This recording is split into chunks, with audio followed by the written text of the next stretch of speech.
Recording in progress.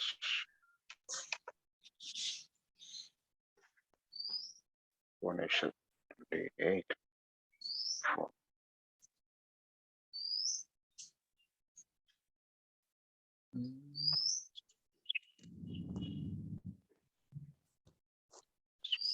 तो ब्रह्मसूत्र शारीरक मीमांसा ब्रह्म जिज्ञासा अथा तो ब्रह्म जिज्ञासा कर्तव्य ब्रह्मनी जिज्ञासा थाय त्यारे ब्रह्मसूत्र भणवानुं होय ब्रह्मसूत्र ने भणवानी जिज्ञासा त्यारे जन्मे त्यारे एनो अवसर मळतो होय छे। तो ब्रह्मसूत्रना 4 अध्याय 4 अध्यायमां प्रथम अध्यायनुं नाम छे समन्वय अध्याय एनी विचारणा करी। बीजो अध्याय अविरोध अध्याय ब्रह्मसूत्रनो बीजो अध्याय द्वितीय अध्याय छे एनुं नाम छे अविरोध अध्याय। बधा जे श्रुति वाक्यो छे स्पष्ट ब्रह्मलिंग वगैरह बधानुं अविरोध अहींया दर्शाववामां आव्यो छे। स्मृति अरे सांख्य योग कणाद वगैरह स्मृतिओ जे छे एमना तर्कनो एमना द्वारा जे तर्क आपवामां आवेला छे एनो अविरोध दर्शाववामां आव्यो। पछी तृतीय अध्यायनुं नाम छे साधन अध्याय। बधा साधननुं निरूपण छे એટલે તૃતીય અધ્યાય સાધન અધ્યાય અને ચોથો છે ફલાધ્યાય સગુણ અને નિર્ગુણ બ્રહ્મ વિદ્યાનું સગુણ બ્રહ્મ વિદ્યા અને નિર્ગુણ બ્રહ્મ વિદ્યા એટલે સગુણ બ્રહ્મ ઉપાસના અને નિર્ગુણ બ્રહ્મ વિદ્યાનું ફળ કથન કહેવામાં આવેલું છે ચોથા અધ્યાયમાં। આપણે તૃતીય અધ્યાયની વિચારણા કરીએ તો તૃતીય અધ્યાય સાધન અધ્યાય છે। સાધનનું નિરૂપણ તૃતીય અધ્યાયમાં બ્રહ્મસૂત્રના તૃતીય અધ્યાયમાં થયેલું છે। एना पण 4 पाद छे दरेके दरेक अध्यायना 4 पाद। तेमां प्रथम पाद जीवस्य परलोक गमन आगमनेन वैराग्यम निरूपितम।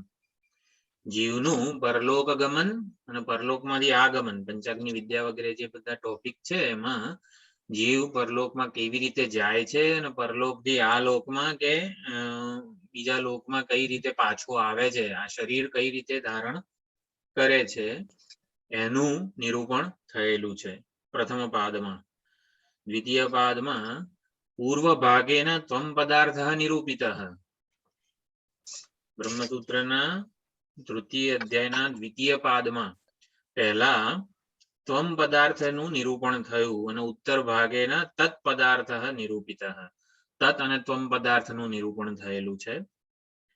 तृतीय पाद एमां निर्गुणे ब्रह्मणि नाना शाखा पठित गुण उपसंहारः कृतः। निर्गुण ब्रह्म विषयक निर्गुण ब्रह्मनु प्रतिपादन करनारा जेटला पण उपनिषद वाक्यो छे एनो उपसंहार करवामां आवेलो छे। એટલે નાના શાખા પઠિત અનેક શાખાઓમાં જ્યાં જ્યાં આવી રીતે निर्गुण ब्रह्म विषय एक श्रुति वाक्य छे जे निर्गुण स्वरूप परमात्मा निर्गुण स्वरूप ने प्रतिपादित करतु होय जेम के यतो वाचो निवर्तन्ते अप्राप्य मनसा सह। तैत्तिरीय उपनिषद नु आवी रीते निरूपण होय। पछी बृहदारण्यक उपनिषद निर्गुण ब्रह्मनु ज पाछुं अस्थूल अनणु वगैरे रूपे प्रतिपादन करतु होय। એટલે આ બધા ઉપનિષદ વાક્યો નાના શાખાસુ અનેક શાખાઓમાં જે નિર્ગુણ બ્રહ્મનું प्रतिपादन करता होय એટલે એનો સમન્વય એનો ઉપસંહાર આ બધું અહીંયા ગણી લેવાનું। એટલે નિર્ગુણ બ્રહ્મનું प्रतिपादનમાં બધા આવા ઉપનિષદ વાક્યો ગણી લેવાના એનો ઉપસંહાર કરી લેવાનો એવું અહીંયા તૃતીય પાદમાં કીધું। प्रसंगाद सगुण विद्यासु शाखांतरीय गुण उपसंहार निरूपित। वही चौथो जे पाद छे एमां निर्गुण ब्रह्म विद्यायाः बहिरंग साधनानि यज्ञादीनि अने अंतरंग साधनानि शमदम निदिध्यासनादीनि निरूपितानि। तो जे आ चौथो पाद छे तृतीय अध्यायनो साधन अध्यायनो एमां निर्गुण ब्रह्म विद्या माटे बहिरंग साधन યજ્ઞ દાન તપ વગેરે અંતઃકરણની શુદ્ધિ કરનારા જેટલા સાધનો છે એનું નિરૂપણ થયું અને અંતરંગ સાધન શમદમ સંન્યાસ વગેરે નિધિધ્યાસન શ્રવણ મનન નિધિધ્યાસન વૈરાગ્ય ઉપરતિ આ બધું જે છે એ અંતરંગ સાધનો છે. તો અંતરંગ સાધનોનું નિરૂપણ અહીંયા થયેલું છે. આમ આ તૃતીય અધ્યાય છે એટલે સાધન અધ્યાય એને કીધેલો છે આ પ્રમાણે બ્રહ્મસૂત્રનો તૃતીય અધ્યાય.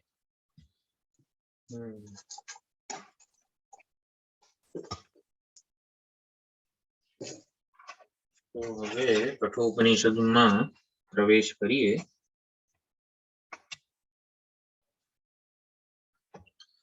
ઓમ સહના ભવતુ સહનૌ ભુનક્તુ સહ વીર્યં કરવાવહૈ તેજસ્વિનાવધીતમસ્તુ મા વિદ્વિષાવહૈ. ઓમ શાંતિ શાંતિ શાંતિ. હરિ ઓમ શ્રી ગુરુભ્યો નમઃ. હરિ ઓમ. સદાશિવસમારંભાં શંકરાચાર્ય મધ્યમાં અસ્મદાચાર્ય પર્યંતાં વંદે ગુરુ પરંપરાં. વંદે ગુરુ પરંપરાં. ઓમ નમો ભગવતે વૈવસ્વતાય મૃત્યવે બ્રહ્મ વિદ્યાચાર્યાય નચિકેતસે ચ.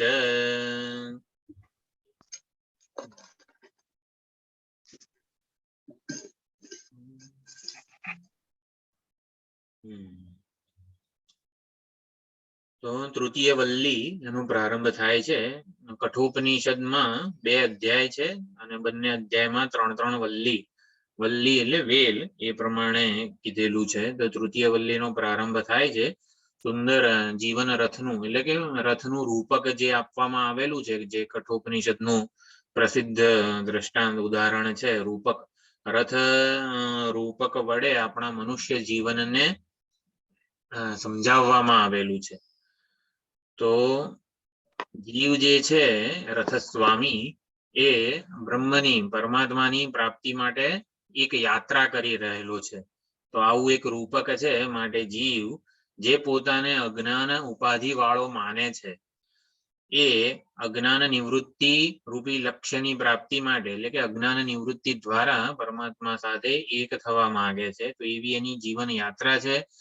એ યાત્રા એ આ સાધનો વડે પ્રયાણ કરી રહ્યો છે, પ્રગતિ કરી રહ્યો છે. તો એની સાધના બ્રહ્મ કે પરમાત્મા રૂપી લક્ષ્ય અને આવી રીતે એ પ્રાપ્ત કરનારો જીવ આ પ્રમાણે આખું સુંદર રૂપક છે.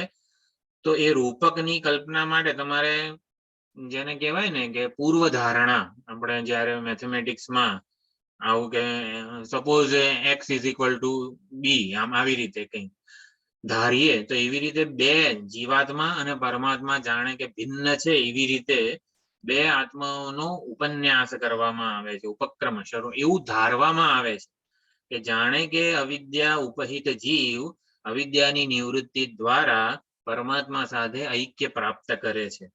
આમ જીવાત્મા અને પરમાત્મા, જીવ અને બ્રહ્મ, આવી રીતે આત્મા અને પરમાત્મા એવી રીતે 2 આત્માઓનું અહીંયા પ્રથમ શ્લોકમાં ઉપન્યાસ થાય છે. તો પ્રથમ શ્લોક હું બોલું છું.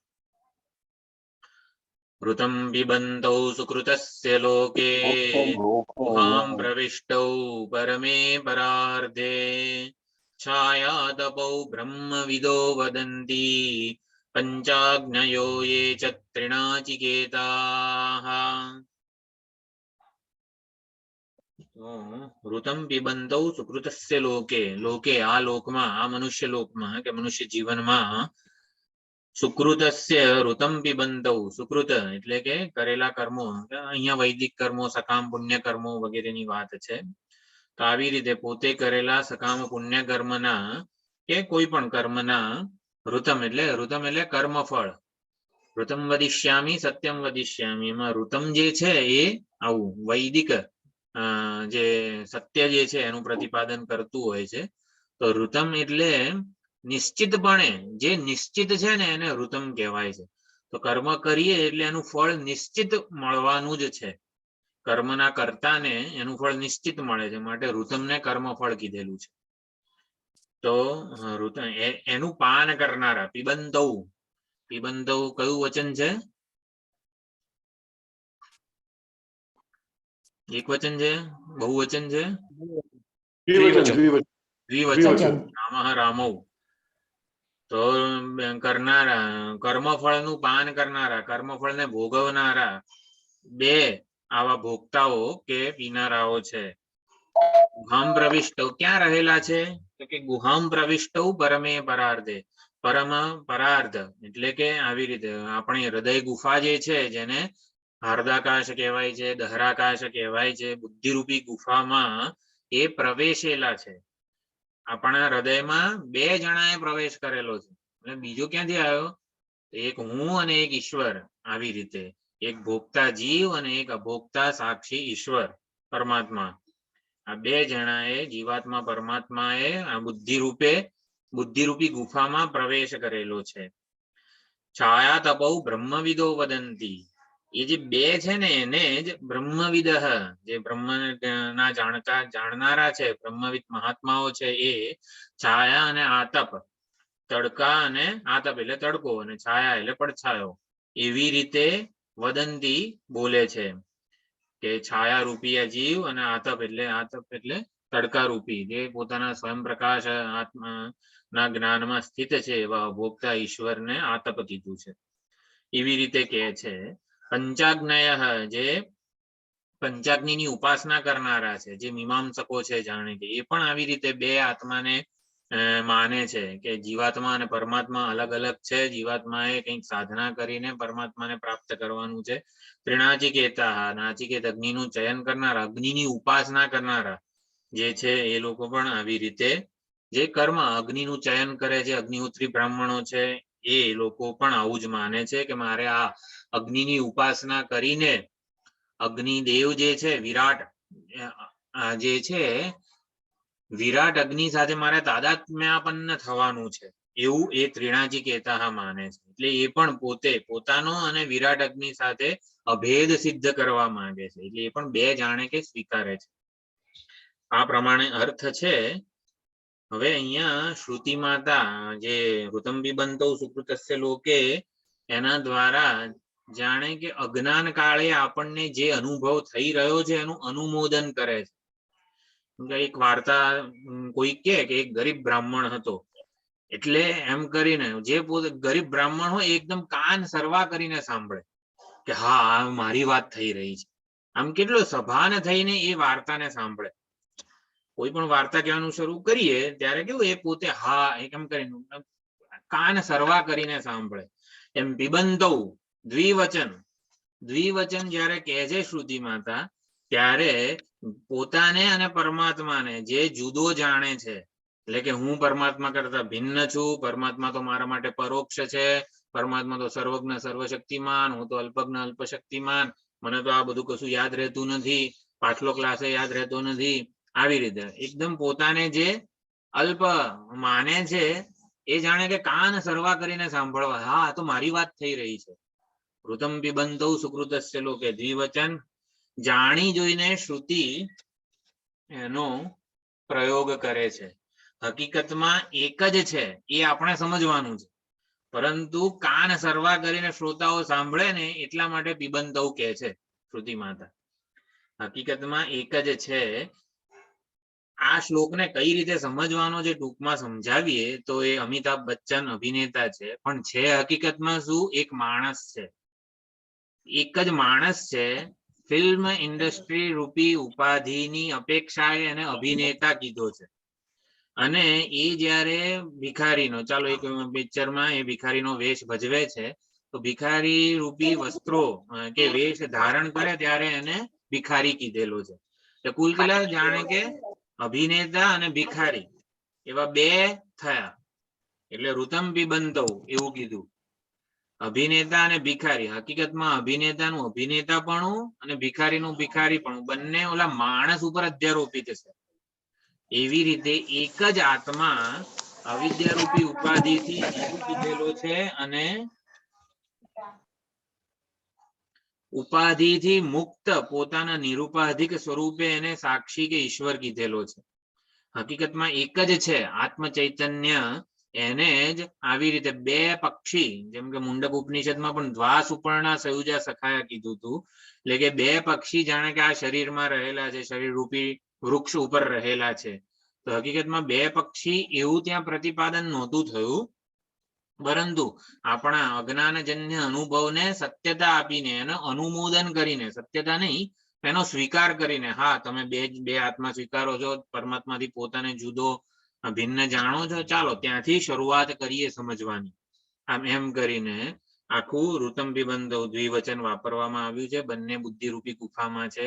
હકીકતમાં એક જ માણસ જે છે એ જ અભિનેતા અને ભિખારી કહેવાય છે. એવી જ રીતે એક જ આત્મ ચૈતન્ય અવિદ્યારૂપી ઉપાધિથી એને જીવ કહેવાય છે, જીવ નામે ઓળખાય છે. એક જ આત્મ ચૈતન્ય અવિદ્યાની ઉપાધિથી જીવ રૂપે કહેવાય છે, માયાની ઉપાધિથી કહો, અથવા તો અહીંયા કોન્ટેક્સ્ટ એવો છે કે જીવ ભોગતા છે. ઋતમ પિબંતો કર્મફળનું એ ભોગ કરે છે, એ સુખ દુઃખ રૂપી કર્મફળને ચાખે છે, સુખી દુઃખી થાય છે, પોતાને સુખી દુઃખી માને છે, જાણે છે, અનુભવે છે. એવો ભોગતા જીવ રૂપી પક્ષી. અને અનશ્નન અન્ય અભિચાકશીતિ, બીજો જે છે ઈશ્વર પક્ષી, એ અભોગતા છે, પરંતુ એ અભિચાકશીતિ એ માત્ર સન્નિધિ સ્વરૂપે અભોક્તૃ સન્નિધિ સ્વરૂપે હાજર છે. એટલે એના ચિત્ત પ્રકાશમાં, એની ચૈતન્ય રૂપી સન્નિધિમાં જીવ આ કર્મફળનો ભોગ કરે છે, સુખ દુઃખ રૂપી કર્મફળનો પોતાના કર્મ પ્રમાણે ભોગ કરે છે. એટલે ઈશ્વર જે છે, ઈશ્વર પક્ષી જે છે, એ કર્મફળનો ભોગ કરતું નથી, એ તો ખાલી જોયા કરે છે. અભિચાકશીથી અનશ્નન પોતે. એટલે ઈશ્વરનું જે સાક્ષીપણું છે, જ્યારે ભોગતા શબ્દ જીવ માટે વપરાય છે ત્યારે જાણે કે જીવ સુખ દુઃખ ભોગવે છે, સુખ દુઃખનો અનુભવ કરે છે, સુખી દુઃખી થાય છે. ભોગતા શબ્દ જીવને મુખ્ય અર્થમાં જાણે કે લાગુ પડે છે, પણ ભોગતા શબ્દ જ્યારે પણ ઉપનિષદમાં પરમાત્મા માટે, ઈશ્વર માટે વપરાય ત્યારે એનો મુખ્ય અર્થ ભોગની સન્નિધિ, ફલ સાક્ષિત્વમ એવ ભોક્તૃત્વમ. ભોગતા શબ્દ જ્યારે પણ પરમાત્મા માટે વપરાય, આ શરીરમાં ભોગતા કોણ છે, તો કે એ પરમાત્મા છે. પરમાત્મા જ્યાં માટે જ્યારે પણ ભોગતા શબ્દ વપરાય ત્યારે ફલ સાક્ષિત્વમ એવ ભોક્તૃત્વમ. જે બીજું પક્ષી જે હતું એ કેવું અભિચાકશીતિ, એ માત્ર જોયા કરે છે. એ સન્નિધિ, ચૈતન્ય સન્નિધિ સ્વરૂપે માત્ર એ હાજર છે. એ કશું જ એ અનુમોદન, ઓકે ચલો તું ભોગવ, તારે જે ભોગવવું હોય. એટલે એ પ્રમાણે ફલ સાક્ષિત્વમ એવ ચેતનસ્ય ભોક્તૃત્વમ. ભોગતા કોણ હોય? ચેતન જ હોય. તો ચેતન ભોગતા થયો, ઈશ્વર ભોગતા થયો, આત્મા ભોગતા થઈ ગયો કે ના? આત્માનું ભોક્તૃત્વ કે ઈશ્વરનું ભોક્તૃત્વ કેવું છે? ફલ સાક્ષિત્વમ એવ ભોક્તૃત્વમ. ફળના સાક્ષી રૂપે હોવું, જે ફળનો ભોગ થઈ રહ્યો છે એના સાક્ષી રૂપે, વિટનેસ રૂપે હોવું, કુટસ્થ સાક્ષી રૂપે, અનચેન્જિંગ વિટનેસ જેને કહેવાય છે, એવું પરમાત્માનું છે. એટલે આ અર્થ આપણે સમજવાનો છે આમાં, કે જીવાત્મા મુખ્ય અર્થમાં સુખી દુઃખી થાય છે, અને પરમાત્મા જે છે, ઈશ્વર પક્ષી છે, એ ફલ સાક્ષિત્વમ, એની હાજરીમાં, એની ચૈતન્ય રૂપી સન્નિધિમાં આ જીવ સુખી દુઃખી થઈ રહ્યો છે. એટલે આમ જીવાત્મા અને પરમાત્મા, જીવાત્મા અને ઈશ્વર એવા બે પક્ષીઓ, ઋતમ પિબંતો દ્વિવચન વાપરેલું છે, એ તો માત્ર આપણા અજ્ઞાનજન્ય અનુભવને અનુમોદન આપીને કહેવામાં આવેલું છે. વિવક્ષિત અર્થ એક જ આત્મ તત્વ છે, એના પ્રતિપાદનમાં અહીંયા રહેલું છે. લોકે સુકૃતસ્ય ઋતમ પિબંતો. તો જે સાક્ષી ચેતન છે એ પોતાને, જેમ અભિનેતા, અરે શું, અમિતાભ બચ્ચન નામનો માણસ છે, પણ પોતાને ફિલ્મ ઇન્ડસ્ટ્રી રૂપી ઉપાધિની અપેક્ષાએ પોતાને અભિનેતા માને છે. અને જ્યારે ભિખારીનો વેશ ભજવે ત્યારે પોતાને ભિખારી માને છે. એક જ આત્મ ચૈતન્ય ત્યારે ફળના સાક્ષી રૂપે અનશ્નન્ય અભિચાકશીતિ હોય ત્યારે ઈશ્વર રૂપે પોતાને ઓળખાવે છે. અને જ્યારે પોતાની અજ્ઞાન રૂપી ઉપાધિથી ઉપહિત પોતાને જાણે, પોતાને ઓળખે ત્યારે એ આ જીવ રૂપે પોતાને ઓળખાવે છે, સુખ દુઃખના કરતા ભોગતા રૂપે પોતાને માને છે. જ્યારે જે ક્ષણે અવિદ્યારૂપી ઉપાધિને સત્યતા આપવામાં આવે તે ક્ષણે જ પરમાત્મા જીવ બની જાય છે. અવિદ્યારૂપી ઉપાધિ છે એ જે ક્ષણે એને એનાથી પોતાને પ્રભાવિત પરમાત્મા માને, અવિદ્યારૂપી ઉપાધિથી પ્રભાવિત જે હોય ને એને ઉપહિત કીધું છે. ઉપાધિ ઉપહિત આ બે જે શબ્દો છે, અજ્ઞાન રૂપી ઉપાધિ છે, ઉપહિત કોણ છે? તો ઉપાધિથી પ્રભાવિત જે પોતાને માને છે. એટલે શુદ્ધ સ્ફટિક જે છે એ તો નિરુપાધિક છે, છતાં પણ લાલ રંગનું પુષ્પ બાજુમાં હોય ને તો અરે હું લાલ થઈ જઈશ એવું જો સ્ફટિક માને ને તો એવા સ્ફટિકને ઉપહિત કહેવાય. હું ઉપાધિથી પ્રભાવિત થઈ જઈશ એવું જે માને છે એને ઉપહિત કહેવાય. તો આવી રીતે અવિદ્યાથી ઉપહિત પોતાને માનવા માત્રથી જ સંસારી બની જાય છે. સંસારી રૂપે પોતાને ઓળખે છે. અરે રે મારામાંથી મારે સંસારની નિવૃત્તિ કરવી પડશે, મારે પરમાત્માને પ્રાપ્ત કરવો પડશે, આવું વિચારે છે કોણ? એ જ પરમાત્મા વિચારે છે કે મારે અસંસારી બનવાનું છે, મારે લક્ષ્યની પ્રાપ્તિ કરવાની છે, આ માર્ગે સાધના કરીને મારે લક્ષ્યની પ્રાપ્તિ કરવાની છે. એટલે હું જેને હું કહું છું એમાં જ બે ભાગ પડી જાય છે. એક સાધક હું જે અત્યારે અજ્ઞાનથી નિવૃત્તિ ઈચ્છે છે, અજ્ઞાનથી નિવૃત્ત થવા ઈચ્છે છે અને માટે સાધના કરી રહ્યો છે, એ હું અવિદ્યા નિવૃત્તિ અથવા તો જીવન મુક્ત હું કે પૂર્ણ હું, જેને કહેવાય છે આત્મરતિ આત્મક્રીડ કૃતકૃત્ય હું, એવું મારે જીવન મુક્ત બનવાનું છે વગેરે. ટૂંકમાં બે પ્રકારમાં હુંમાં ભાગ પડી જાય છે. તો એવી રીતે અહીંયા કીધું છે. અહીંયા પિબંતૌ દ્વિવચન કેમ વાપરેલું છે? કારણ કે આપણે કીધું કે હકીકતમાં છે એક જ આત્મા, પરંતુ જીવાત્મા અને સાક્ષી પરમાત્મા કે સાક્ષી ઈશ્વર એવી રીતે અહીંયા અર્થ લીધેલો છે. તેમાં આવો જ અર્થ જે રામચરિત માનસમાં પણ જગત પિતરૌ વંદે પાર્વતી પરમેશ્વરૌ, તો પિતરૌ જે છે એ સમાસ છે. તો માતા અને પિતા, માતા ચ પિતા ચ પિતરૌ, પિતરૌ શબ્દ જે સંસ્કૃતમાં છે એ સમાસ છે. એમાં માતા અને પિતા બંને આવી જાય. માતા ચ પિતા ચ માત પિતરૌ એવું નથી થતું. રામ ચ લક્ષ્મણ ચ, તો રામ લક્ષ્મણૌ એવો સમાસ થાય. તો માતા ચ પિતા ચ માત પિતરૌ એવું નથી થતું, માત્ર પિતરૌ એવું થાય છે. એ પિતરૌ કહેવાની સાથે માતા અને પિતા બંને ગણી લેવાના, બંને અંદર છે. મૃતમ પિબંતૌ, પિબંતૌ એટલે શું? તો પિબંતુમાં કયા બે રહેલા છે? પિબન અને અપિબન. પિબન એટલે પીવું, કે કર્મફળનો ભોગ કરનારો જીવ અને કર્મફળનો ભોગ ન કરનારો માત્ર સાક્ષી છે જે, એ ફલ સાક્ષી જે છે એ અપિબન, પિબન અને અપિબન એવા બે, એમ કરીને પિબંતૌ એવું કીધેલું છે દ્વિવચનમાં. જાણે કે આ પિબંતૌ જે છે એ દ્વિવચન, એટલે કે એક ભોગતા જીવ અને બીજો અભોગતા સાક્ષી ઈશ્વર, એ બંને એક સાથે જન્મેલા છે. દ્વા સુપર્ણા સયુજા સખાયા, સયુજા બંને સાથે જોડાયેલ, એક ના હોય તો બીજો ના હોય એવી રીતે આ શરીર રૂપી વૃક્ષમાં બંને સાથે રહેલા છે. એટલે પરમાત્મા વગરનો હું ક્યારે હોતો જ નથી હકીકતમાં, અને મારા વગર પણ પરમાત્મા ના હોય, પ્રત્યેગાત્મા જ પરમાત્મા છે, એ પ્રકારે અર્થ છે. એટલે બંને એક સાથે જન્મેલા છે. બંને મરઘી પહેલા આવી કે ઈંડું પહેલા આવ્યું? વૃક્ષ પહેલા આવ્યું કે બીજ પહેલા આવ્યું? આનો જો સાચો ઉત્તર આપણને જોઈતો હોય તો કે વૃક્ષ અને બીજ, મરઘી અને ઈંડું બંને સાથે કલ્પાયેલા છે. કારણ કે બંને અવિદ્યાથી ઉપહિત છે, વૃક્ષ અને બીજ. સ્વપ્નમાં એક વૃક્ષના હું દર્શન કરતો હોઉં તો સ્વપ્નમાં એ વૃક્ષ એક બીજમાંથી જ જન્મેલું હોય ને, અધ્ધરતાલ તો ના આવી ગયું હોય, તો એ સ્વપ્નનું વૃક્ષ અને સ્વપ્નનું કારણ એવું બીજ, એટલે કે સ્વપ્નના વૃક્ષનું કારણ એવું બીજ. બીજ અને વૃક્ષ બંને ક્યારે કલ્પાયા? મારી અજ્ઞાન નિદ્રામાંથી એક સાથે કલ્પાયેલા છે. એવી રીતે જીવ અને ઈશ્વર બંને એક સાથે કલ્પાયેલા છે, માટે એક સાથે હંમેશા જોડાઈને જ રહેલા છે. કાર્યકારણ પરંપરા સાચી નથી સ્વપ્નમાં, માટે બંને સાથે કલ્પાયેલા છે એવું સમજવાનું છે. સહયુજો હંમેશા બંને સાથે એકબીજા સાથે જોડાયેલા છે, નિત્ય સંબંધિત છે.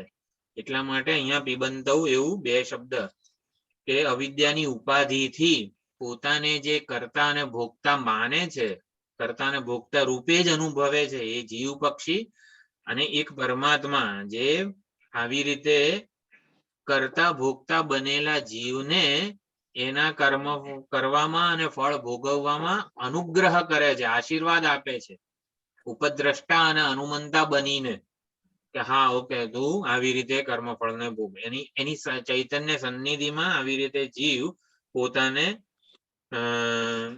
કરતા ભોગતા માને છે. એટલે અવિદ્યાથી જીવ પોતાને કરતા ભોગતા માને છે, અને વિદ્યાની ઉપાધિથી, જો અવિદ્યાની ઉપાધિથી જીવ પોતાને કરતા ભોગતા માને છે, અને વિદ્યાની ઉપાધિથી, વિદ્યા એટલે શું? આત્મ સ્વરૂપનું જ્ઞાન, કે હું અભોગતા સાક્ષી છું એવું જ્ઞાન જ્યારે ધરાવતું હોય એવા જ્ઞાનના સંદર્ભમાં ઈશ્વરને અભોગતા કીધેલો છે, અપીબન કીધેલો છે. જેમ એક જ માણસ અભિનેતા અને ભિખારી એવું કહેવાય છે. તો અભિનેતા ક્યારે કીધો? ફિલ્મ ઇન્ડસ્ટ્રી રૂપી ઉપાધિની અપેક્ષાએ એને અભિનેતા કીધો છે. માણસ કઈ અભિનેતા નથી. એવી જ રીતે માણસ કઈ ભિખારી નથી. ભિખારી પણ અધ્યારોપ છે, ઉપાધિને લીધે છે, ઔપાધિક છે, એનું પોતાનું સાચું નથી. તો આવી રીતે અભોક્તૃત્વ પણ સાચું, એટલે કે એ વિદ્યાની ઉપાધિથી એને કહેવામાં આવેલું છે, પરંતુ એ પોતાના સ્વરૂપને જાણે છે કે હકીકતમાં અનશ્નન્ય અભિચાકશીતિ.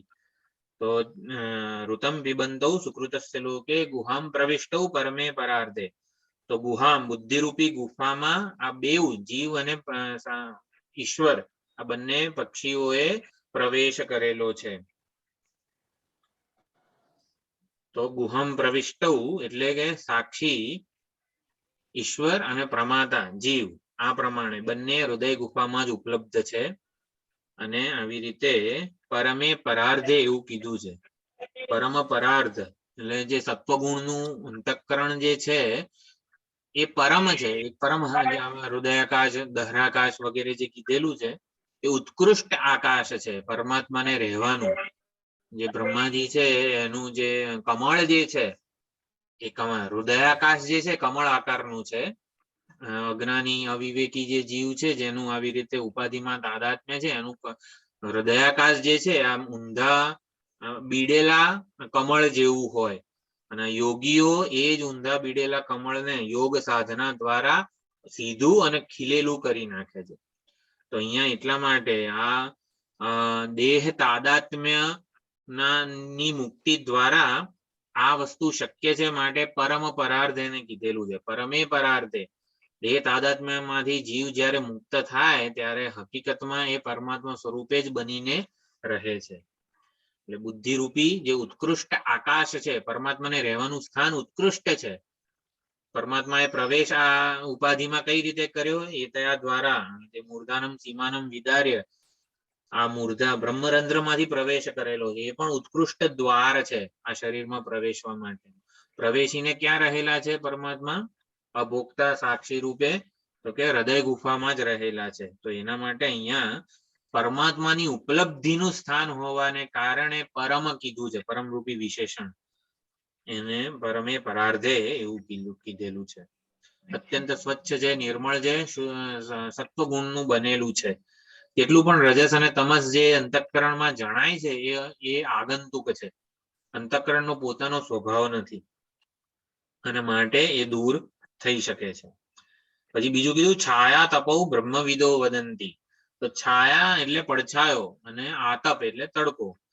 તો આવી રીતે જીવ પક્ષી અને ઈશ્વર પક્ષીને છાયા તપૌ કીધું છે. છાયા એટલે પોતાના સ્વરૂપનું જ્ઞાન નથી, અંધકારમય છે, પોતાના સ્વરૂપને જાણતો નથી જીવ. એવું સ્વરૂપ છે એનું ચૈતન્ય સાક્ષી સ્વરૂપ છે, નિર્વિષય જ્ઞાન સ્વરૂપ છે. તો જ્ઞાતા ભોગતા પ્રમાતા માને છે પોતાને, પરંતુ જ્ઞાન સ્વરૂપ છે. જ્ઞાન સ્વરૂપ હોવા છતાં પોતાને જ્ઞાતા કે જ્ઞેય માને છે. અને માટે છાયા રૂપ છે, એટલે પરસ્પર વિરુદ્ધ લક્ષણો ધરાવે છે. પડછાયો અને તડકો કેવા પરસ્પર વિરુદ્ધ સ્વભાવના, પરસ્પર વિરુદ્ધ લક્ષણો ધરાવે છે. એવી રીતે જીવાત્મા પરમાત્મા જે સાક્ષી અને ભોગતા જે છે એ આવી રીતે પરસ્પર વિરુદ્ધ સ્વભાવના લક્ષણો ધરાવે છે. તો બ્રહ્મવિદો વદંતી, અને બીજી રીતે પણ કહેવામાં આવે છે કે છાયા જે છે એનું કોઈ સ્વતંત્ર અસ્તિત્વ હોતું નથી. તડકાથી ભિન્ન છાયાનું કોઈ સ્વતંત્ર અસ્તિત્વ હોતું નથી. એમ જીવનું પણ આવી રીતે પરમાત્માથી જુદું સ્વતંત્ર અસ્તિત્વ હોતું નથી. તો આ પ્રમાણે ઋતમ પિબંધૌ આવી રીતે બે આત્માઓનો અહીંયા ઉપન્યાસ થયો. આમાં ત્રણ આ વાક્યનો કર્તા કોણ છે? ઋતમ પિબંધૌ સુકૃતસ્ય લોકે ગુહામ પ્રવિષ્ટૌ છાયાદબુ. વાક્યનો સબ્જેક્ટ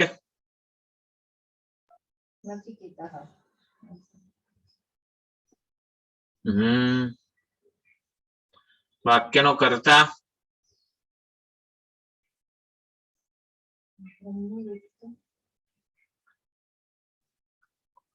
આત્મા itself, આત્મા. નહીં. આપણે સંસ્કૃત વાક્ય જે છે એમાં કર્તાને શોધવું હોય તો ક્રિયાપદને જોઈએ ને તો કર્તા મળી જાય. ક્રિયાપદ કયું છે? પિબંતો. પિબંધૌ ક્રિયાપદ નથી. વદંતી.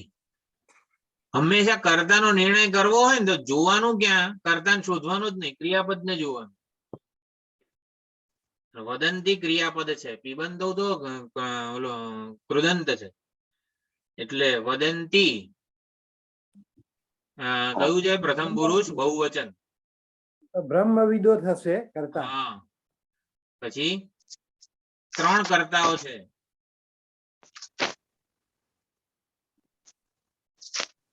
બ્રહ્મવિદઃ વદંતી, પંચાગ્નયઃ વદંતી, ત્રિણાચિકેતાઃ વદંતી.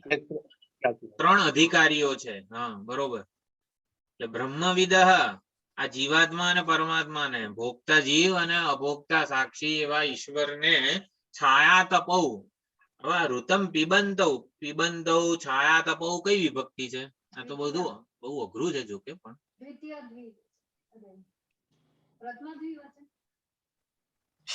દ્વિતીય વિભક્તિ.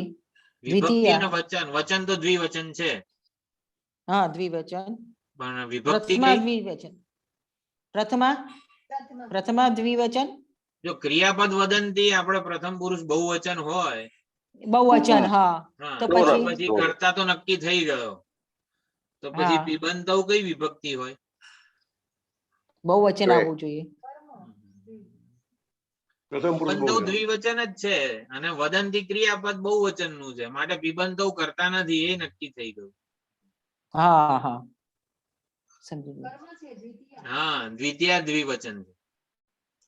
ઋતમ પિબંધૌ છાયા તપૌ પ્રવિષ્ટૌ, આ બધું દ્વિતીય દ્વિવચન છે. આ સમજવાનું છે. એના માટે આટલી ચર્ચા કરું છું કે બ્રહ્મ જ્ઞાનીઓ, બ્રહ્મવિદ મહાત્માઓ જીવાત્મા પરમાત્માને છાયા તપ રૂપે ગણે છે, માને છે, જાણે છે.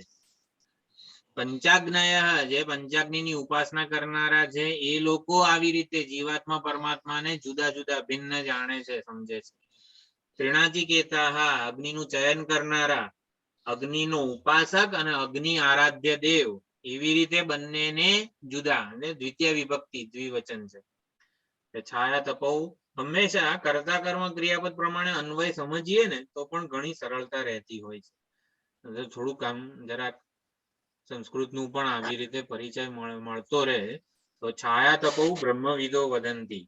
તો બ્રહ્મવિદ આ જીવાત્મા અને પરમાત્માને શું જુદા જુદા જાણે છે? એક આ જીવ સુખી દુખી થાય છે અને સુખી દુખી ન થનારો અભોગતા સાક્ષી ઈશ્વર છે એનાથી જુદો છે, એવું જાણે છે કે ના? ના, ના. બ્રહ્મવેત્તાઓ તો છાયા અને આતપ રૂપે જ જાણે છે જીવાત્મા પરમાત્માને. જેમ તડકામાં આપણે ઉભા હોઈએ તો તડકો મારા ઉપર પડતો હોય અને મારી છાયા પણ ત્યાં પડતી હોય, તો પડછાયા નામની કોઈ સ્વતંત્ર વસ્તુ છે ખરી? નહીં. હા, એટલે આ બ્રહ્મ જ્ઞાની મહાત્માઓ આવી રીતે જીવાત્મા તો એ ઈશ્વરની છાયા માત્ર છે, પડછાયો છે, એટલે સાચું નથી જીવત્વ, જીવપણું. એટલે છાયા અને આતપ થી આ અર્થ કર્યો કે બ્રહ્મ જ્ઞાનીઓ તો છાયા અને આતપ રૂપે જ જાણે છે જીવાત્મા પરમાત્માને. કઈ પડછાયા નામની કોઈ સાચી વસ્તુ નથી, એવી રીતે જાણે છે. પછી બીજું જે પંચાગ શું છે પંચાગ્નય, પંચાગ્નિની ઉપાસના કરનારા જે ઉપાસકો મીમાંસકો જે છે એ છાયા અને આતપ રૂપે જ આ બંનેને જાણે છે. પણ એ લોકો કેવું એક છાયાનો અર્થ પંચાગ્નિઓ માટે શું થયો કે સુખી દુખી કરતા ભોગતા જીવ, જે આતપ સ્વરૂપ આમ જરાક સ્વયં પ્રકાશ સ્વરૂપ કે સાક્ષી સ્વરૂપ પરમાત્મા કરતા જુદો છે. એ લોકો છાયા અને આતપનો જુદો અર્થ કરે છે પંચાગ્નિઓ, કે જે કરતા ભોગતા રૂપે છાયા રૂપ જીવને ગણે છે અને અકર્તા અને અભોગતા સાક્ષી રૂપે પરમાત્માને ગણે છે. એટલે આવી રીતે પંચાગ્નિનું અનુષ્ઠાન કરનારા જે વિદ્યા સાધકો અરે વિદ્યાના ઉપાસકો છે ગૃહસ્થો, એ આવી રીતે જાણે છે. અને નાચિકેત અગ્નિનું 3 વખત અનુષ્ઠાન કરનારા જે ત્રિનાચિકેતા છે, અગ્નિની જે આરાધના કરે છે ઉપાસના કરે છે એમાં એમની અગ્નિ એ અગ્નિમાં જે અગ્નિકુંડમાં જે પ્રગટેલો અગ્નિ છે જેની આરાધના ઉપાસના કરે છે એમાં વિરાટનું આવાહન કરે છે. વિરાટ અગ્નિ, આ અગ્નિ એ સમગ્ર બ્રહ્માંડમાં વ્યાપ્ત એવું અગ્નિ છે. વિરાટ અગ્નિની આરાધના કે એનું ધ્યાન ધરે છે. તો એવી રીતે કે વિરાટ જે છે એ આતપ રૂપ છે અને આ અગ્નિ જે મારા અગ્નિકુંડમાં છે તો છાયા રૂપ છે. આ પ્રમાણે ત્રણેય જણા આવી રીતે જીવાત્મા પરમાત્માને છાયા અને આતપ રૂપે જ ઓળખે છે. દ્વિવચન અહીંયા ભલે વાપરેલું છે, હકીકતમાં આપણા માટે તો આ બ્રહ્મવિદો વદંતી છાયા તપૌ એ જ સમજવાનું છે. બ્રહ્મને જાણનારા જે મહાત્માઓ છે બ્રહ્મજ્ઞાનીઓ, એ એક નિરુપાધિક ચૈતન્યને જ આવી રીતે અવિદ્યાની ઉપાધિ વાળું ઓળખે છે, એટલે કે જીવ રૂપે છાયા રૂપે, અને જે બિંબભૂત છે આતપ રૂપ એ આ ઈશ્વર પક્ષી છે અકર્તા અભોગતા કુટસ્થ સાક્ષી સ્વરૂપ જે છે એવી રીતે ઓળખે છે. માટે અહીંયા કઈ જીવાત્મા પરમાત્મા કરતા જુદો છે, વિખૂટો પડી ગયેલો છે, પોતાના સ્વરૂપને ભૂલી ગયેલો છે એવો અર્થ બ્રહ્મજ્ઞાનીઓ નથી કરતા. પડછાયા નામની કોઈ સ્વતંત્ર વસ્તુ જ નથી એવો અર્થ ચાલુ છે.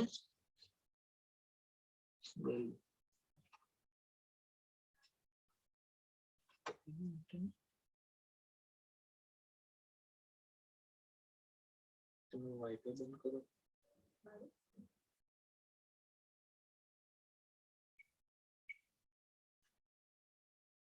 Yeah.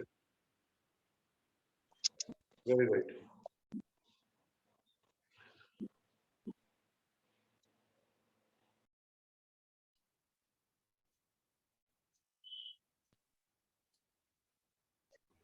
બિંબ અને પ્રતિબિંબ, છાયા અને આતપ. આતપ જે સૂર્ય સમાન જે છે અકર્તા ભોગતા સાક્ષી સ્વરૂપ પરમાત્મા ઈશ્વર, અને આ છાયા, છાયા એટલે પ્રતિબિંબ ભૂત. એટલે આવી રીતે જે માને છે એ લોકો, તો આવી રીતે વાચસ્પતિ મિશ્ર જે ભામતી ટીકાના ભામતીકાર છે એ પીબંતવનો આવી રીતે અર્થ કરે છે. પીબન અને અપીબન, એક કર્મફળનું ભોગ કરનારો અને કર્મફળનો ભોગ ન કરનારો. આ પીબન અને અપીબન જે માત પિતરૌ, એ જે માતા અને પિતા એમ બે પીબંતોમાં આવી જાય તો એવો અર્થ અહીંયા વાચસ્પતિ મિશ્ર ભામતીકાર કરે છે. અવિદ્યાની ઉપાધિથી. યસ, અમારા સ્વામીજી કેમ બામતી કા એક્સપ્લેનેશન કેમ નથી આપે છે? ભામતી ઇઝ ભામતી પ્રસ્થાન. छांदोग्य में We are चौथे following. छांदोग्य में Yes. only once or something mention किया होगा. We don't accept the completely ભામતી સિદ્ધાંત. We are વિવરણ પ્રમેય અને વિવરણ પ્રસ્થાન અને ભામતી પ્રસ્થાન. There are two પ્રસ્થાન. There are two types of વિચારણા જે સિદ્ધાંત જે છે ને, એટલે ભામતીકાર નિધિધ્યાસન નિર્વિકલ્પ સમાધિને બ્રહ્મનિષ્ઠાનું સાધન માને છે. બ્રહ્મનિષ્ઠાનું નહીં, બ્રહ્મ જ્ઞાનનું. નિર્વિકલ્પ સમાધિ અથવા તો નિધિધ્યાસન વડે જ તમને બ્રહ્મ જ્ઞાન થાય એવું એ મત ધરાવે છે. આપણા બધા પરંપરાના આચાર્યો વિવરણ પ્રસ્થાનને અનુસરે છે, શ્રવણને.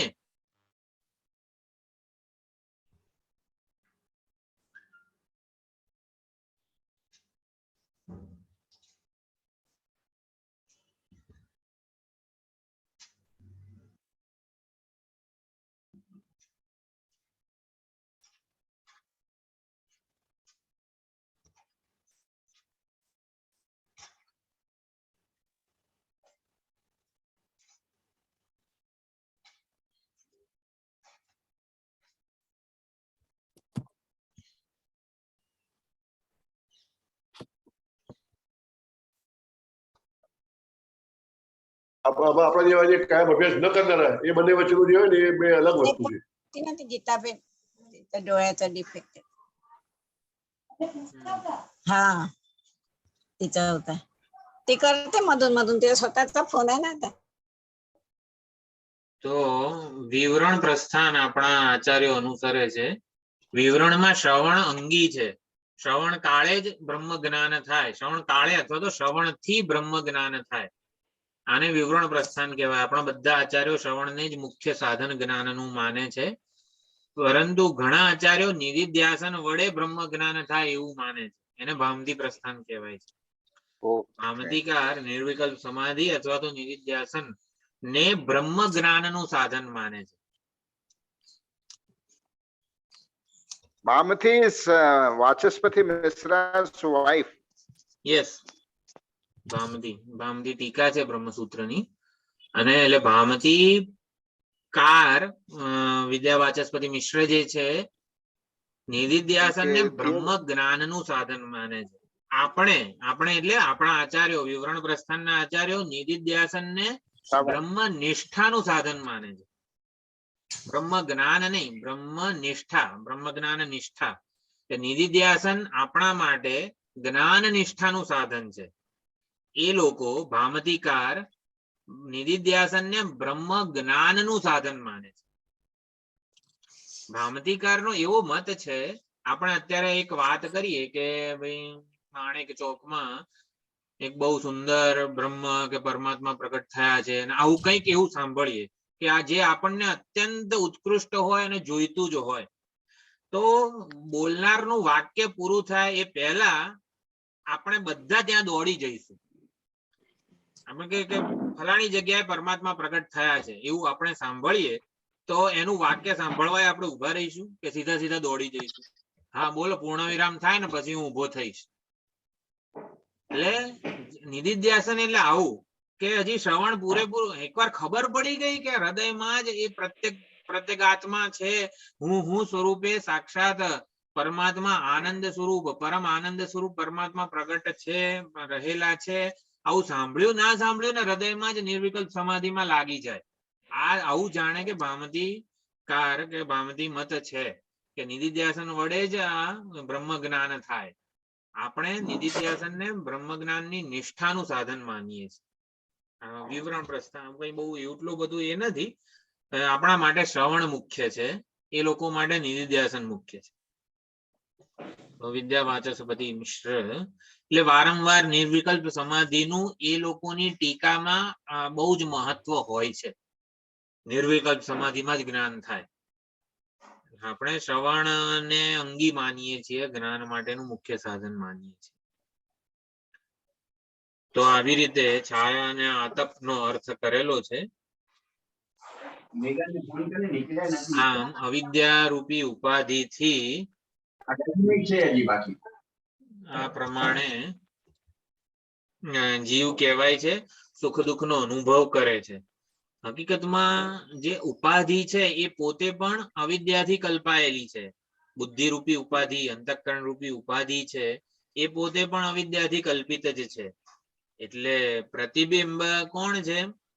જીવ પોતે ભલે પ્રતિબિંબ છાયા રૂપ છે, પણ જે ઉપાધિને લીધે જીવ કલ્પાયેલો છે એ પોતે પણ અવિદ્યા કલ્પિત છે.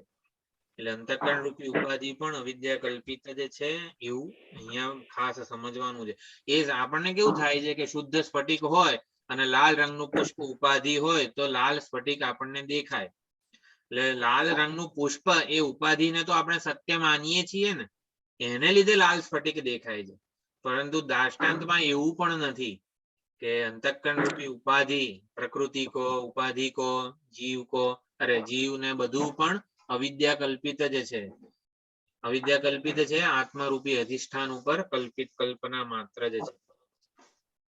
એટલે છાયા સ્થાનીય બુદ્ધિ છે, આતપ સ્થાનીય પરમાત્મા છે. આતપ રૂપ, આતપ સ્થાનીય પરમાત્મા, છાયા સ્થાનીય બુદ્ધિ અને બુદ્ધિ ઉપહિત જીવ બંને છાયા સ્થાનીય છે. માટે છાયા સ્થાનીય સુખ દુઃખ ને ભોગવે છે. પડછાયો સુખી દુઃખી થતો હોય તો એ કેવી કલ્પના છે? પડછાયો રડી રહ્યો છે કે કોઈક મારા ઉપર આવી રીતે પગ મૂકે છે, તો જેવું પડછાયાનું સુખ દુઃખ છે ને એવું જ આ જીવનું સુખ દુઃખ છે. જેવું પડછાયાનું સુખ દુઃખ કર્મફળ સાચું નથી, એવી રીતે જીવનું પણ સાચું નથી. આ સમજવાનું છે ખાસ. છાયા સ્થાનીય બુદ્ધિ અને જીવને કીધો છે એટલે પડછાયાના જેવા સુખ દુઃખ હોય ને એવા જ છે આપણા બધાના સુખ દુઃખ, સાચા નથી. પરમે પરાર્ધે, પરાર્ધ એટલે અડધું. તો પરાર્ધ નો અર્થ અહીંયા બુદ્ધિરૂપી ગુફામાં પરમાત્માની જે ઉપલબ્ધિ છે એ કેવી? ચિત્ત, હું એટલે કે કોન્શિયસનેસ, ચૈતન્ય સ્વરૂપે ઉપલબ્ધિ છે અને આનંદ સ્વરૂપે ઉપલબ્ધિ છે. ચિત્ત અને આનંદ એ રૂપે પરમાત્માની હૃદયમાં અભિવ્યક્તિ છે, ઉપલબ્ધિ છે. અને અડધો પરમાત્મા ક્યાં ઉપલબ્ધ છે? પરાર્ધ એટલે અડધો એવો અર્થ સમજીએ તો ચિત્ત અને આનંદ રૂપે પરમાત્મા હૃદયમાં ઉપલબ્ધ છે. સત અને આનંદ રૂપે બહારના જગતમાં આપણને લાડુ ગમે છે. કેમ? કારણ કે લાડુ છે અને લાડુ મને પ્રિય છે. લાડુ ભાસતો નથી, લાડુમાં ચિત્ત રૂપે કઈ પરમાત્મા નથી અભિવ્યક્ત થયા. સત અને આનંદ રૂપે પરમાત્મા આ જગતમાં ઉપલબ્ધ છે. એટલે કે જાણે કે અડધો પરમાત્મા જગતમાં છે અને અડધો પરમાત્મા ચિત્ત અને આનંદ રૂપે આવી રીતે બુદ્ધિરૂપી ગુફામાં ઉપલબ્ધ છે. માટે પરમે પરાર્ધે એવું કીધેલું છે. જીવ અને પરમાત્મા એટલે હકીકતમાં આ કોનું વર્ણન છે? શું છે? ઋતમ પિબંતૌ સુકૃતસ્ય લોકે. પિબંતૌ બે એટલે દ્વિવચન છે. એમાં જીવ અને ઈશ્વરનું વર્ણન છે, જીવ અને બુદ્ધિનું વર્ણન છે, બુદ્ધિ અને પરમાત્માનું વર્ણન છે. કોનું વર્ણન છે? તો આ ત્રણ અહીંયા મત કીધા. બ્રહ્મવિદો વદંતી, પંચાગ્નયઃ વદંતી, ત્રિણાચિકેતઃ વદંતી. એકમાં ભોક્તૃત્વ મુખ્ય અર્થમાં છે. જીવ હકીકતમાં આ જે છે શું છે? પંચાગ્નયઃ, જે મીમાંસકો અથવા તો પંચાગ્નિની ઉપાસના કરનારા ગૃહસ્થો વગેરે જે છે એ લોકો જીવને ખરેખરો કરતા ભોગતા માને છે. એટલે મુખ્ય કર્તૃત્વ ભોક્તૃત્વ જીવનું છે એવું માને છે એ લોકો. અને ઘણા લોકો ત્રિણાચિકેતઃ વગેરે જે છે કરણે કર્તૃત્વ ઉપચાર, ઘણીવાર સાધન, જેમ કે ચપ્પુ વડે શાક સમારીએ છીએ તો ચપ્પુ વડે, તો ચપ્પુ શું છે? સાધન છે. ચપ્પુ કઈ શાક સમારે છે ખરું? પરંતુ કરણે કર્તૃત્વ ઉપચારાત, તો કરણમાં ઘણી વખત કર્તૃત્વ આપણે ગૌણ અર્થમાં માનતા હોઈએ છીએ કે આ ચપ્પુએ શાક સમાર્યું, આજે 1 કિલો શાક સમારી દીધું ચપ્પુએ, આવું જાણે કે કહેવામાં આવે છે, કહેવાય છે. તો એવી રીતે બુદ્ધિરૂપી જે ઉપાધિ છે, કરણ છે, અંતઃકરણ. બુદ્ધિ એ કરણ છે, ઉપાધિ કરણ છે. તો કરણે કર્તૃત્વ ઉપચારાત, એ જ હકીકતમાં તો અંતઃકરણ જ કરતા અને ભોગતા બનતું હોય છે. જેમ ચપ્પુએ આજે 1 કિલો શાક સમાર્યું, એ વાક્ય કઈ ખોટું કહી ના શકાય આમ ગૌણ અર્થમાં. એવી રીતે બુદ્ધિ જ હકીકતમાં તો આવી રીતે કર્તૃ અને ભોક્તૃ બનતી હોય છે. એટલે આવી રીતે પણ એ લોકો માને છે. બુદ્ધિરૂપી કરણ છે અને જીવ કરતા છે એવું માનનારા આ પંચાગ્નિ વગેરે છે. અને પિબંતૌ એટલે વિજ્ઞાનાત્મા જીવ અને પરમાત્મા, એવી રીતે પણ માનનારા ઘણા લોકો છે.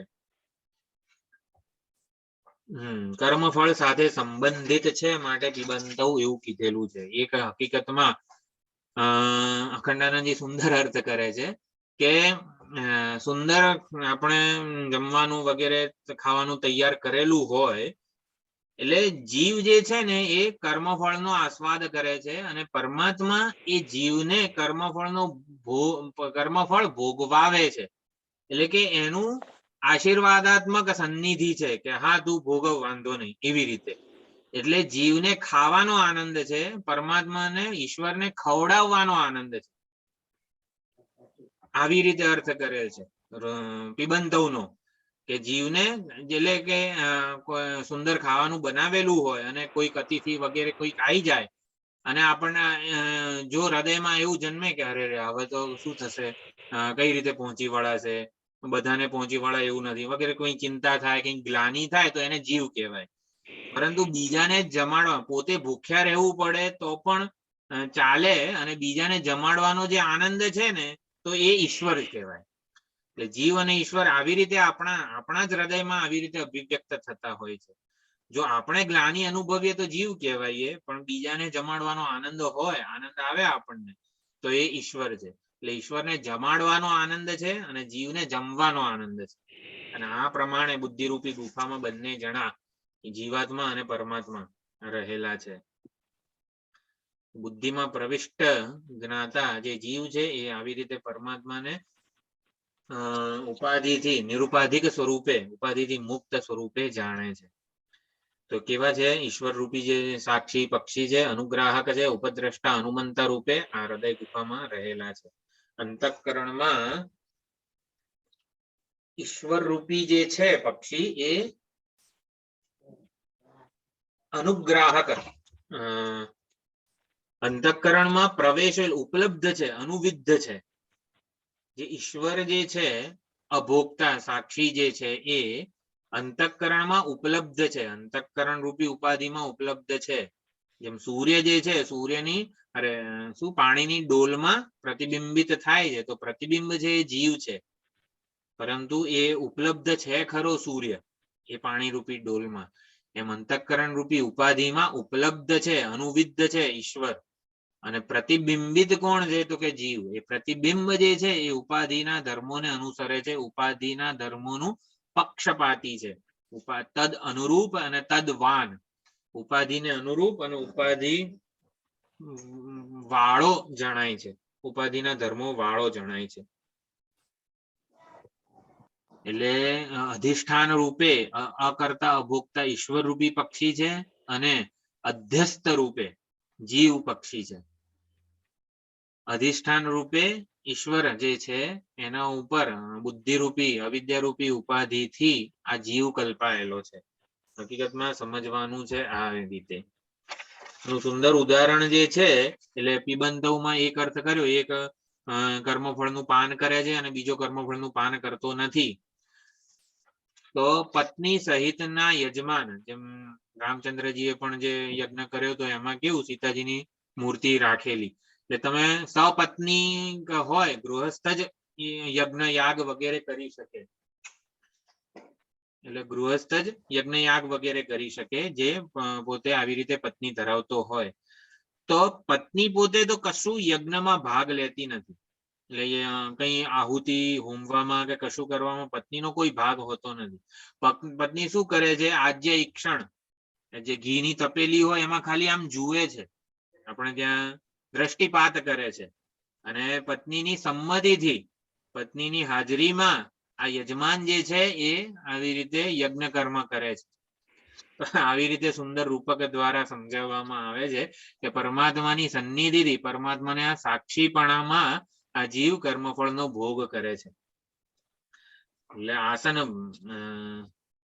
સાક્ષી સહિતનો જીવ જ કર્મફળનું પાન કરે છે, એ પ્રમાણે અહીંયા અર્થ કરેલો છે. એકઃ તત્ર કર્મફલમ પિબતી ભુંક્તે. એક જે છે જીવ એ કર્મફળનો ભોગ કરે છે, કર્મફળનું પાન કરે છે. ન ઇતરઃ તથાપિ પાતૃ સંબંધાત પિબંધૌ ઇતિ ઉચ્યતે. બીજો જો ખાલી ઉભો જ હોય, સાક્ષી રૂપે માત્ર હાજર જ હોય, તો એને કેમ પિબંધોમાં ગણી લીધો છે? પાતૃ સંબંધાત, કારણ કે જીવ સાથે સંબંધિત છે. સયુજા સખાયા, બંને સાથે એક સાથે રહેલા છે, માટે પાતૃ સંબંધાત પિબંધૌ ઇતિ ઉચ્યતે. છત્રી ન્યાયના, છત્રી ન્યાયથી, છત્રીનું વાળા વરસાદ પડતો હોય, ઘણા 10-15 જણાનું ટોળું જતું હોય, એમાંથી ભલે ને 10 જણા પાસે જ છત્રી હોય, બાકીના 5 પાસે છત્રી ના હોય, તો એ કહેવાય છે છત્રીણઃ ગચ્છન્તિ, બધા છત્રીધારીઓ જઈ રહ્યા છે.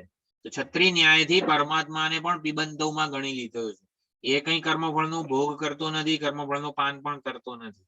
આ કરતા ભોગતા શબ્દ જીવને મુખ્ય અર્થમાં લાગુ પડે છે, અને ભોગતા શબ્દ જ્યારે પરમાત્મા માટે વપરાય ત્યારે ચેતન પરમાત્માનું ભોક્તૃત્વ કેવું છે? ફલ સાક્ષિત્વમ એવ ભોક્તૃત્વમ. આ બહુ જ મહત્વનો અર્થ છે કે પરમાત્મા જ્યારે ભોગતા, પરમાત્મા માટે જ્યારે ભોગતા શબ્દ વપરાય ત્યારે એ ભોગતા શબ્દનો અર્થ શું થાય? તો ફલ સાક્ષિત્વમ એવ, કર્મફળના સાક્ષી રૂપે હોવું, સન્નિધિ સ્વરૂપે, સાક્ષી સ્વરૂપે હોવું, એ જ ચેતન પરમાત્માનું ભોક્તૃત્વ છે. આ પ્રમાણે સુંદર અર્થ કરેલો છે. આપણે જે આપણને માનીએ છીએ સંસારી જીવ રૂપે, એ હકીકતમાં તો અવિદ્યા ઉપાધિથી કલ્પાયેલો એક વેશ માત્ર છે. આ વખતની અનુભૂતિ પ્રકાશની જે શિબિર થઈ એમાં પણ જે અજાતશત્રુ અને ગાર્ગ્યના સંવાદ રૂપે આ જ બોધ થયેલો હતો.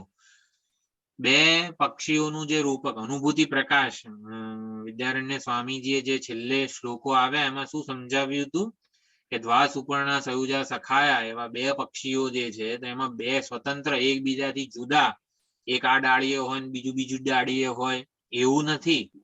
એક જ ડાળીમાં, ડાળી એટલે શરીર કે યોની એટલે એક આ ઉપાધિ, એક જ ઉપાધિમાં બે પક્ષીઓ રહેલા છે એટલે જીવ સ્વતંત્ર એક છે એટલે કર્તા ભોગતા છે, અને બીજો અકર્તા અભોગતા સ્વતંત્ર જીવથી જુદો કોક છે અનુગ્રાહક સન્નિધિ વાળો એવું નથી.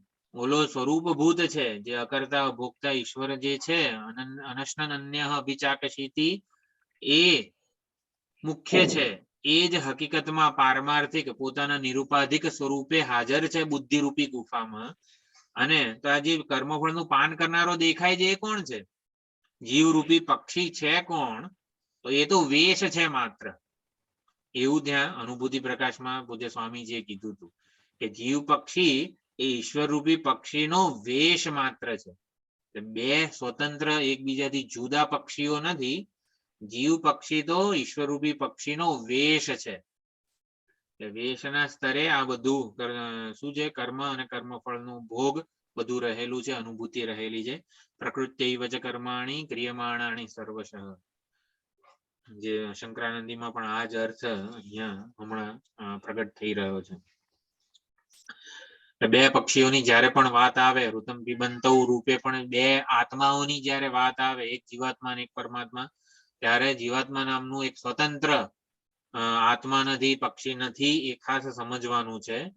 ઓલું તો છાયા પડછાયાની કોઈ સ્વતંત્ર અસ્તિત્વ જ નથી. છતાં કેવો એની કલ્પના થાય છે ખરી. પડછાયા નામની કોઈ વસ્તુ જ નથી, વાસ્તવિકતા જ નથી પડછાયામાં, છતાં પણ એના અસ્તિત્વની નોંધ લેવામાં આવે છે. સારું છે તો ખરું કંઈક. એવી જ રીતે ચિદાભાસ સત્ય છે કે મિથ્યા? ચિદાભાસ ચિદાભાસ સત્ય છે કે મિથ્યા? મિથ્યા મિથ્યા છે. જેમ સૂર્યનું પ્રતિબિંબ પડે છે એવી રીતે કલ્પના છે. ચિદાભાસ જે શેને લીધે જણાયો છે? ઓલું પ્રતિબિંબ જે છે, સૂર્યનું પ્રતિબિંબ પાણી રૂપી ડોલ રૂપી ઉપાધિને લીધે જણાયેલો છે. એમ અંતઃકરણ બુદ્ધિ રૂપી ઉપાધિને લીધે ચિદાભાસ એ બુદ્ધિમાં પ્રતિબિંબિત ચૈતન્યનું જે પ્રતિબિંબ પડે છે એને આપણે કહીએ છીએ. એ પ્રતિબિંબિત ચૈતન્યને ચિદાભાસ કીધો છે. દ્રષ્ટાંતમાં તો પાણી એટલે ડોલ અને પાણી બે જાણે કે સૂર્યની સમાન સત્તામાં રહેલા છે. સૂર્ય પણ વ્યવહારિક સત્તા છે, ડોલ પણ વ્યવહારિક સત્તા છે, અને ડોલમાંનું પાણી પણ વ્યવહારિક સત્તા છે. તો એવી રીતે આપણા દાષ્ટાંતમાં બિંબભૂત જે આત્મા પરમાત્મા છે એનાથી જુદું જુદા સ્થળે કઈ બુદ્ધિરૂપી અંતઃકરણ રૂપી ઉપાધિ નથી. જો ચિદાભાસ ક્યારે સાચો હોય? જ્યારે બુદ્ધિરૂપી ઉપાધિ સાચી હોય ને, બુદ્ધિરૂપી ઉપાધિ સાચી હોય ને તો ચિદાભાસ સાચો કહેવાય. પરંતુ જે ઉપાધિને લીધે જીવ કલ્પાય છે, જીવાત્મા કલ્પાયેલો છે, ઉપાધિ જ પોતે અવિદ્યા કલ્પિત છે. હા મમ્મી,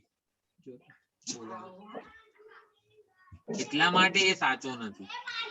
જીવને ઔપાધિક કીધો છે. ઔપાધિક એટલે શું? ઉપાધિને લીધે જે જણાય ને એને ઔપાધિક કહેવાય. શબ્દો ઉપહિત, ઉપાધિ, ઔપાધિક બધું જે છે. ઉપાધિ એટલે શું? લાલ પુષ્પ સ્ફટિકની બાજુમાં હોય તો એને ઉપાધિ કહેવાય. લાલ સ્ફટિક, હા, લાલ સ્ફટિક ઉપહિત કહેવાય. અને ઔપાધિક એટલે સ્ફટિકનું લાલપણું ઔપાધિક કહેવાય. સ્ફટિક શુદ્ધ જ છે, શુદ્ધ એનું સ્વાભાવિકપણું છે, શુદ્ધત્વ, શુદ્ધપણું એનું સ્વાભાવિક છે. લાલપણું ઔપાધિક છે, ઉપાધિને લીધે છે. ઉપાધિ કાળે જ એ જણાય છે. એવી રીતે જીવપણું, જો જીવ મિથ્યા છે એવું કહીએ ને એના કરતા જીવપણું ઔપાધિક છે, સાચું નથી. એટલે ઉપાધિને લીધે કલ્પાયેલું છે, હકીકતમાં નથી. આત્માનું પોતાનું સાચું નથી, જીવપણું કલ્પાયેલું છે.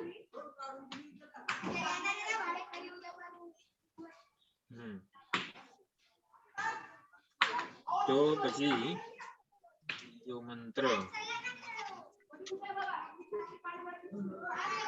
બીજો મંત્ર થોડોક વિચારી લઈએ. બીજો આ પ્રમાણે ઋતમ પિબંતો ખૂબ જ અગત્યનું છે. આપણે જાણે કે આપણા જ્ઞાનજન્ય અનુભવને જે સત્યતા આપીએ છીએ એ એના ઉપર ધ્યાન દોરવામાં આવેલું છે કે હકીકતમાં આ બે જીવાત્મા પરમાત્મા નામના બે સ્વતંત્ર ચેતન આત્માઓ નથી આપણામાં. જીવાત્મા તો વેશ છે, અનન્ય છે. એટલે જીવાત્મા પરમાત્માથી આવી રીતે જુદો સ્વતંત્ર નથી, પરમાત્મા સાથે એક જ છે, પરમાત્માની છાયા રૂપ જ છે.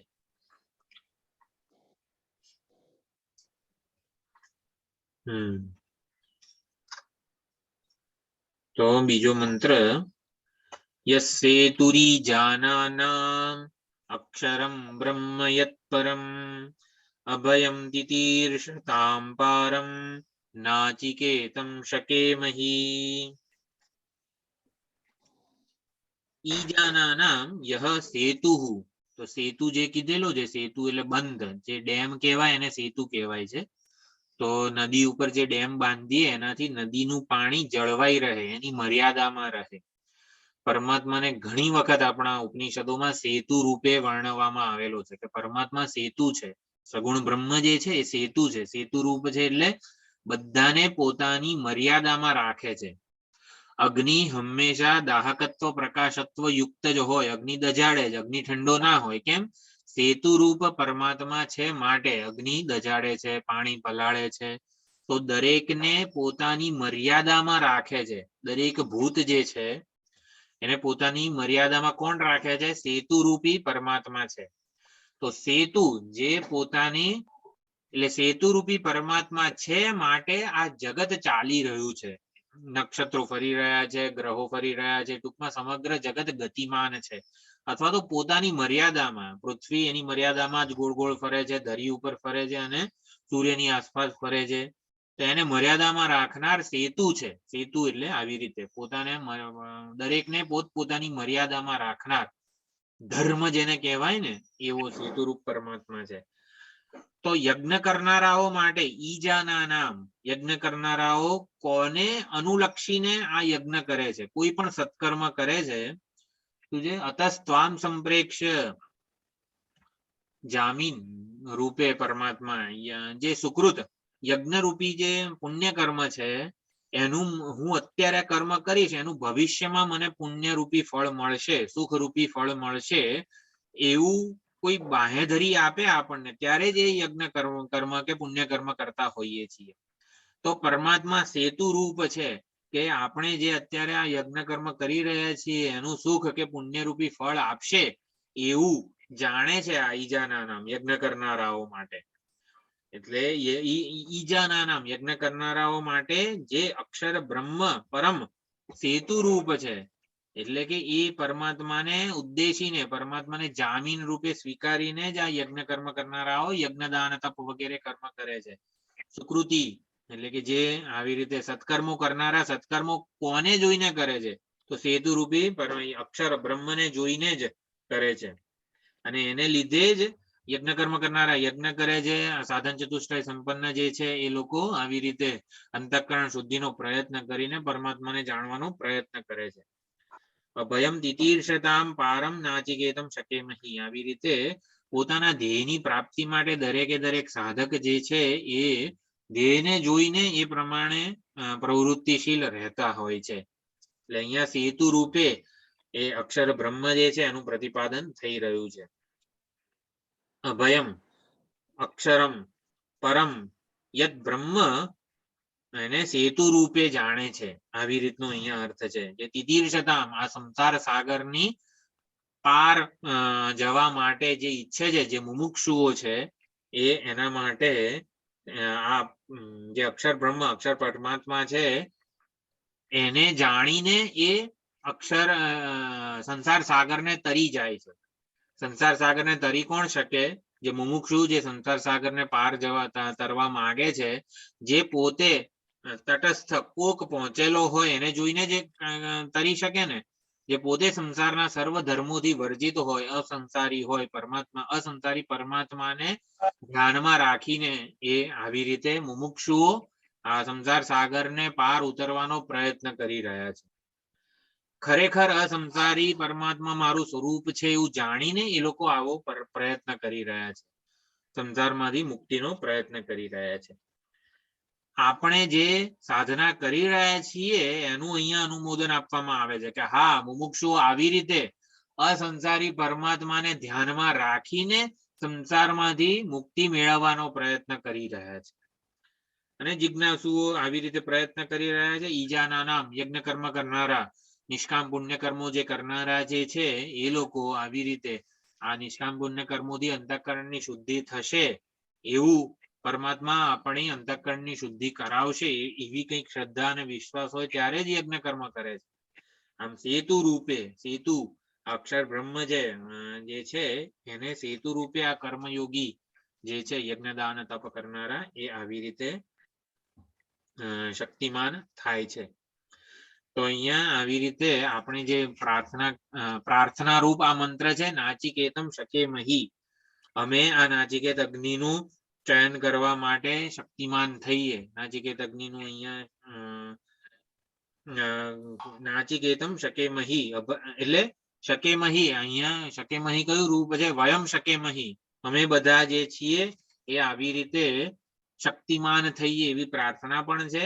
અને આપણે જે સાધના કરી રહ્યા છીએ એનું પણ અહીંયા અનુમોદન આપવામાં આવે છે, એટલે કે અનુવાદ કરવામાં આવેલો છે. આવી રીતે સાગરને પાર કરનારા મુમુક્ષુઓ અસંસારી પરમાત્માને ધ્યાનમાં લઈને, અસંસારી પરમાત્માને લક્ષ્યમાં રાખીને સંસારમાંથી પાર થવાનો પ્રયત્ન કરે છે.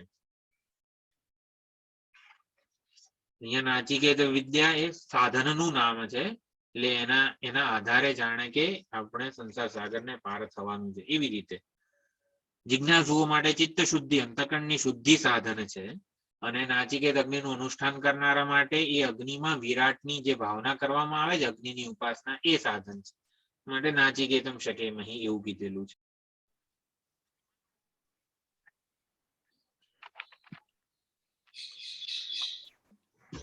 તો ચાલો, આ સેતુનો સુંદર અર્થ છે, સમજવાનો છે.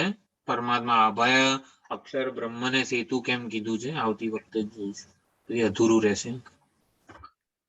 ઓમ પૂર્ણમદ પૂર્ણમિદમ પૂર્ણાત પૂર્ણમુદચ્યતે પૂર્ણસ્ય પૂર્ણમાદાય પૂર્ણમેવાવશિષ્યતે. ઓમ શાંતિ શાંતિ શાંતિ. હરિ ઓમ શ્રી ગુરુભ્યો નમઃ. હરિ ઓમ.